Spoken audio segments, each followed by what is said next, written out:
12년 만에 돌아온 푸른 용띠. 2024년 중국은 베이비붐을 기대했습니다. 용띠에 태어난 아이는 복을 받는다.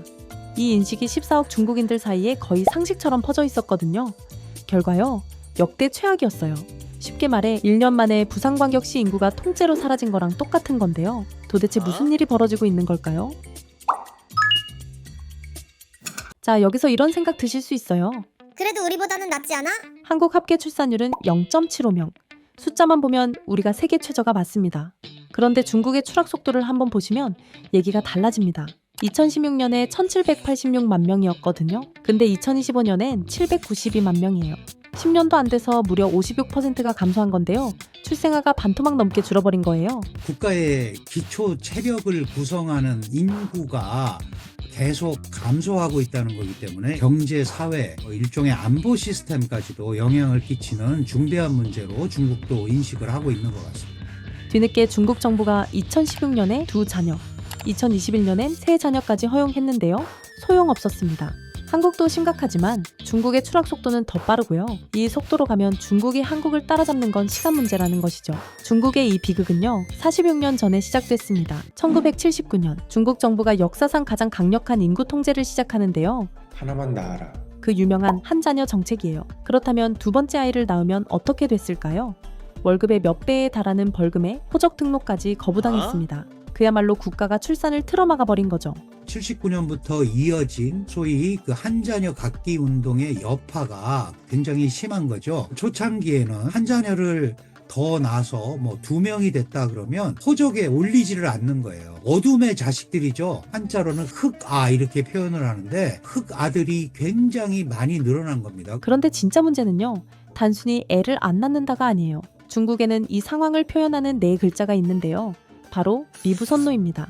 부자가 되기도 전에 먼저 늙어버렸다, 이런 뜻이에요. 비교를 한번 해볼까요? 일본, 미국, 독일, 이 나라들도 고령화가 심각하잖아요. 근데 결정적 차이가 있어요. 그들은 부자가 된 다음에 늙었습니다. 연금 시스템, 의료 인프라, 사회 안전망이 어느 정도 갖춰진 상태에서 말이죠.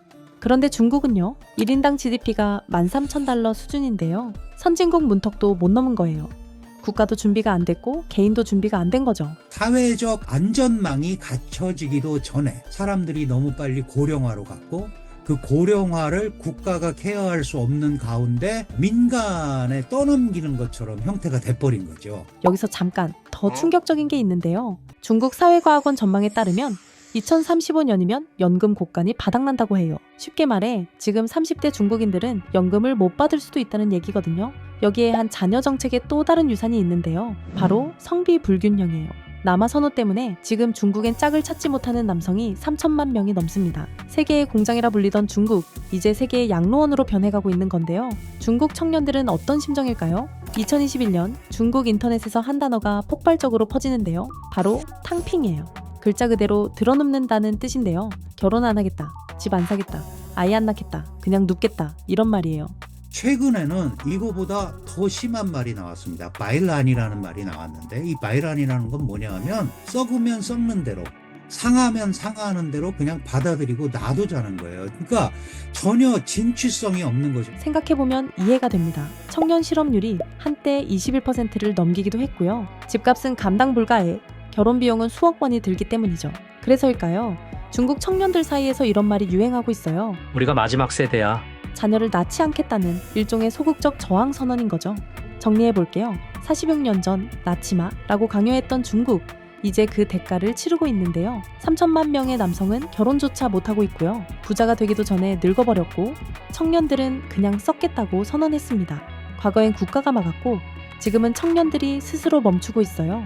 허락은 늦게 왔고 희망은 먼저 떠났습니다. 여러분은 어떻게 생각하세요? 댓글로 여러분 의견을 남겨주세요.